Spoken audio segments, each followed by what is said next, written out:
Shalom, bien-aimés dans le Seigneur, shalom.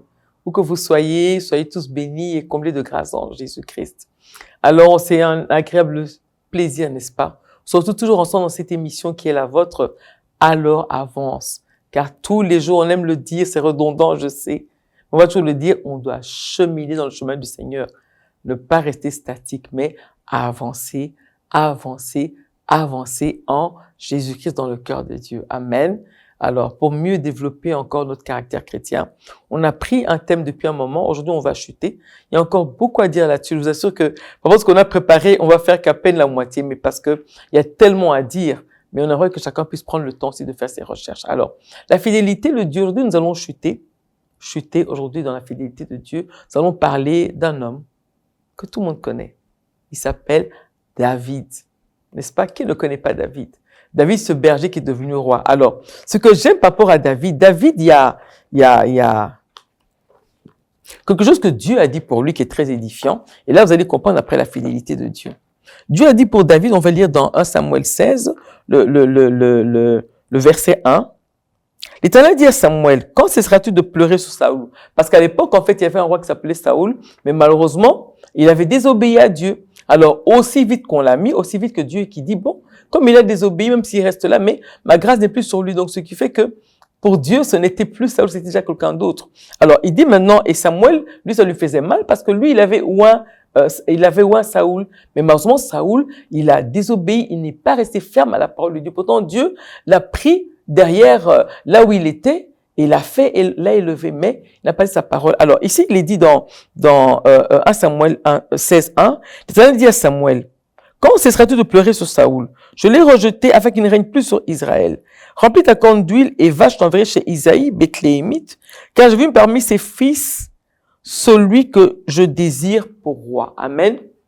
Là, c'est le choix de Dieu. Donc, Dieu lui-même, il choisit David. Alors, on va lire aussi les versets 12 et 13. Il est dit ceci. Isaïe, parce que quand on a appelé tous les fils, David n'était pas là. Alors, on a demandé, il n'y a pas d'autres fils.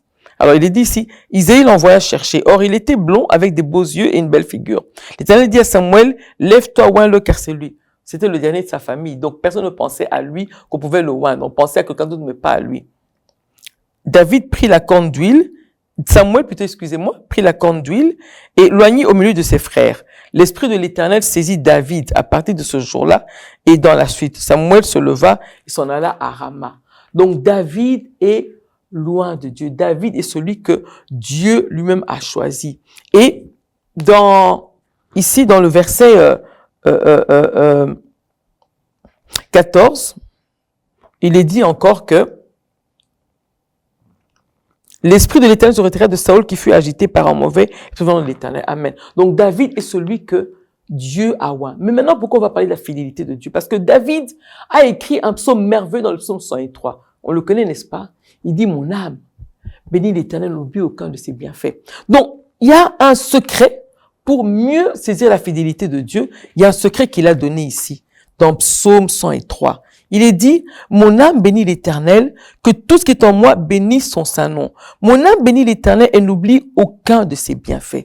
Car celui qui pardonne toutes tes iniquités, celui qui guérit toutes tes maladies, celui qui délivre ta vie de la fosse, qui te couronne de bonté et de miséricorde, celui qui rassasie de bien ta vieillesse, qui te fait rajeunir comme l'aigle, l'Éternel fait justice, il fait droit à tous les opprimés. Et lisez jusqu'au bout. C'est un psaume qui est tellement édifiant. Par là, on voit que David reconnaît que Dieu est fidèle.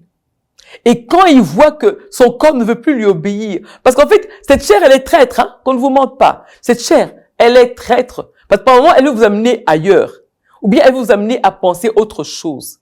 Mais par moment, on doit parler à notre chair, rappeler que Dieu est fidèle. Alors, pour rappeler que Dieu est fidèle à notre chair, on doit citer, il a fait ça. Il a fait ça pour toi. Ça vous est déjà arrivé? Des fois, vous êtes, ça nous arrive qu'on tombe dans le brouillard, il y a un événement qui arrive, on nous bouleverse et la chair veut nous pousser, telle la femme de Job qui dit, maudis ton Dieu et meurs. Nous pousser à maudire Dieu, à faire du mal, à penser mal de lui. Mais notre Père Céleste, il est fidèle. Comme il est fidèle, sincèrement, sur la fidélité de Dieu, quand vous lisez ce psaume, vous comprenez mieux la fidélité de Dieu. Et David, il parle à sa chair. Il dit, mon âme, bénis l'Éternel. Mon âme, n'oublie aucun de ses bienfaits. Mon âme, c'est lui qui te délivre de la faute, c'est lui qui te guérit de la maladie. Et c'est tout ce que le Père fidèle fait. C'est pas pour rien que dans Acte 13, le verset 22, il a été dit, Dieu a choisi un homme selon son cœur. Vous comprenez comment être selon le cœur de Dieu? Voilà parmi les secrets. Se souvenir toujours que Dieu est fidèle. Dieu a dit de David, l'homme selon mon cœur. Il faut toujours se souvenir que Dieu est fidèle. David l'a fait. Pourtant, David a vécu beaucoup d'événements douloureux et malheureux. David a vécu la trahison, il a vécu les meurtres chez ses enfants. Lui-même aussi a fait beaucoup de gaffes, beaucoup de boulettes, comme on peut dire. Mais à chaque fois, il savait s'en remettre à Dieu. Et à chaque fois, quand il y avait un événement, il savait s'agenouiller devant Dieu, demander pardon à Dieu et dire chaque fois à son âme, mon âme, bénis l'Éternel, n'oublie aucun de ses bienfaits. Voilà la fidélité de Dieu bien-aimé.